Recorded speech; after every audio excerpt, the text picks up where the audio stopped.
Very much. This is Raj from Indus Age, and following the decision of Aaron Finch to do things, come off the big boost to he's changed his practices.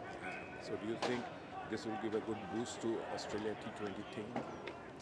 The fact that he's made that decision, I think what that decision for Aaron Finch will be, it clears his mind up. It takes one component out of his mind that he needs to be worried about or concerned about. So that's going to allow, I think, his natural skills and talent to come through.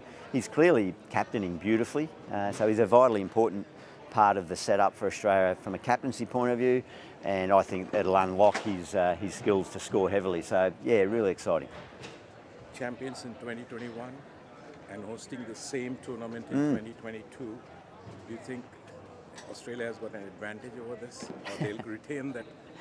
Look, no one's ever retained the trophy, have they? No one's ever won it whilst at home, but I think Australia start much firmer favourites here than they did a year ago in the UAE. I'm not sure anyone gave them much chance of winning the tournament there.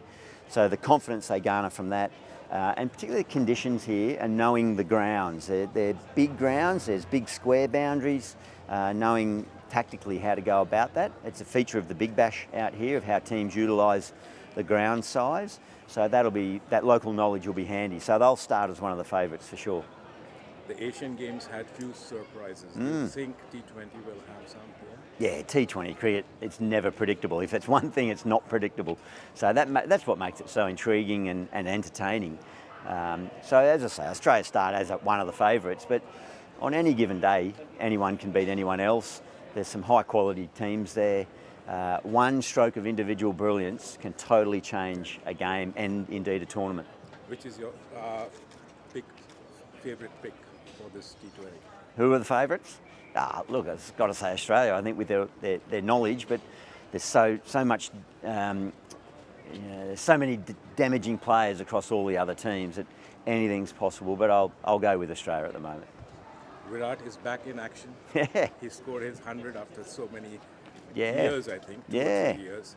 Does that make the Australian change the strategy for T20? I don't think it'll change anything. I think everyone knows the quality of Virat Kohli, and it was, it was quite a surprise that it was such a sustained period without a century, but he still contributed a significant amount to that Indian team across all formats in that time. So, no, I think everyone knows Virat, knows his game. They've had plans for a long time, but they know how dangerous he can be. So I think the cricket landscape's better when Virat's performing. Thank you very much for your Good time. on you. Thanks. Thanks. Australia's first Indian magazine to have a national reach, Indus Age is the largest circulated South Asian magazine in Australia with 5 simultaneous editions, 55,000 copies printed monthly, 220,000 readers, largest network of clients, undisputed leader in community news. Indus Age is circulated in Sydney, Melbourne, Adelaide, Brisbane and Perth to over 525 outlets. Grab your copy now to get the latest on the community, news from India, Bollywood, music and much more. For more info, log on to www.indusage.com.au.